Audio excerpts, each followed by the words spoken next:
This is the story of a girl named Ira, a bright and cheerful city girl who lived with her loving parents. When she was younger, everyone admired her manners. She greeted elders politely, listened to her parents carefully, and always tried to make them proud. But things began to change as she grew older. The busy city life filled her days with schoolwork, friends, hobbies, and endless notifications on her phone. She wasn't a bad girl. Just distracted. She didn't notice how her tone became sharper, or how her parents' advice began to feel annoying. Sometimes she ignored them, sometimes she snapped back, sometimes she rolled her eyes at things she once respected. Her parents felt hurt. But they never wanted to fight with her. Instead, they gently suggested something different for the school break, a visit to her grandma, who lived in a peaceful small town far from the noise of the city. Ira agreed, mostly because she wanted a break from everything. She didn't realize this trip would change her life. Grandma greeted her with warm hugs and the smell of fresh chapatis. Her home felt like another world, quiet, slow, filled with birdsong and sunlight falling on old wooden furniture. But even in this peaceful place, Ira kept her eyes glued to her phone. Grandma noticed but stayed patient. The next day, Grandma told Ira, "Let's go for a walk." Ira sighed but followed reluctantly. They walked through a little lane lined with hibiscus flowers. The neighbors smiled warmly, some even called out, "How much you've grown." People in the town knew each other, something Ira had never experienced in the city. Then Grandma stopped by a lemon tree in her backyard. "Do you know who planted this tree?" Grandma asked. Ira shook her head. "Your mother," Grandma said with pride. "She planted it when she was almost your age. She took care of it every morning. Even when she was late for school, she watered it. Even when it rained, she checked on it."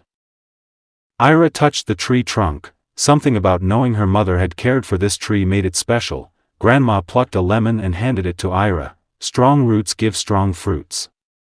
Ira smiled, though she didn't fully understand the meaning yet. A few days later, dark clouds gathered, thunder rumbled through the quiet town. By evening, rain fell heavily, shaking branches and sending leaves flying. Grandma looked out anxiously at the lemon tree swaying in the storm. "Ira, can you help me tie the tree?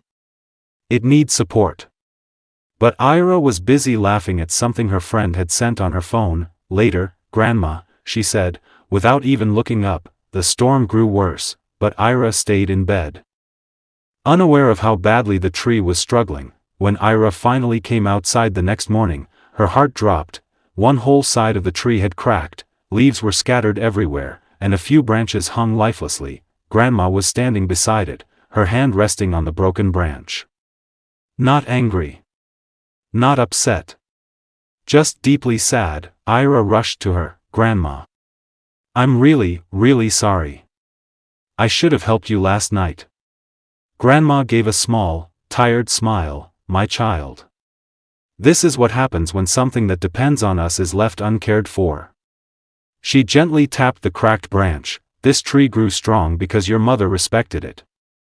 She never ignored it. Parents are the same. They protect us, support us, and give us strength. But when we ignore them, their hearts bend, just like this branch."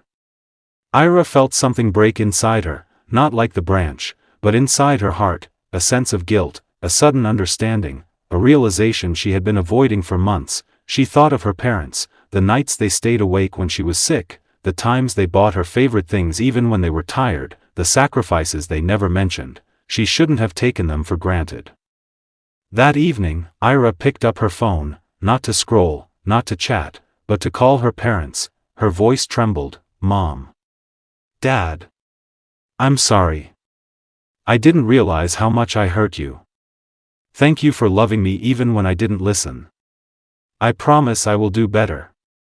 Her parents' happiness echoed through the phone. They were relieved, they were proud, and Ira felt lighter, as if a weight had lifted off her shoulders. Over the next days, Ira helped Grandma trim the damaged branches, tie the tree properly, and support it with a wooden stick. As the days passed, the tree began to stand stronger again, slowly, but surely, and so did Ira. She talked more, listened more, helped more. She realized that respect wasn't about obeying every word, it was about valuing the love behind the words. By the time her vacation ended, Ira had grown in ways her parents had hoped for, and when she returned home, she hugged her parents tightly, something she hadn't done in a long time, because now, she understood a simple truth: respecting parents doesn't limit your life, it strengthens your roots, and a person with strong roots can weather any storm. Lessons this story teached us. First, respecting parents strengthens your character. Explanation. When we treat our parents with kindness and understanding, we build values like patience, gratitude, and discipline, qualities that shape us into better human beings. Second, small responsibilities matter more than we think. Explanation. Ignoring simple tasks, like helping at home or listening when asked, can lead to bigger problems later, just like how neglecting the mango tree caused real damage. Third, love must be shown through actions, not only words. Explanation. Saying I love you is easy, but true love is reflected in the way we listen, help, respect, and care for the people who support us every day. Fourth, real growth begins when you reflect on your mistakes. Explanation. When we pause, understand our behavior, and correct it, we become wiser and more mature, just like Ira, who became a better person after realizing her faults.